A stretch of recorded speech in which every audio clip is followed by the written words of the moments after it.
দারুণ হয়েছে, খুব সুন্দর হয়েছে। মা কি রান্না করবা? বাবা আজকে সকালে রান্না করবো চাপা শুটকি।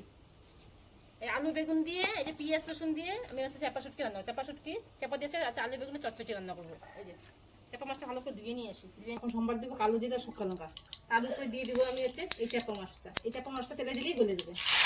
রসুন দিয়ে দেবো সোমবারে, আর কিছু রসুন বেটে দেবো, রসুন পেঁয়াজ বেটে দেবো, পেঁয়াজ রসুনটা শিল্পাটায় বেটে নেবো। এই এসে এর উপরে আমি আলু বেগুনটা দিয়ে দেবো। এখন দেবো লবণ, হলুদ, কাঁচা লঙ্কা দিয়ে নাড়াচাড়া করে রেখে দেবো। এখন অল্প একটু জল দিয়ে ঢেকে দিব।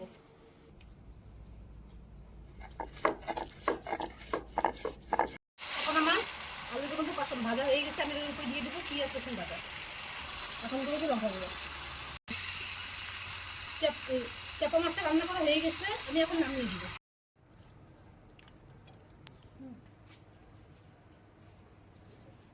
গরম গরম চাপা শুটকি চচ্চড়ি রান্না করে মাকে খেতে দিলাম। মা খাও। দারুণ হয়েছে।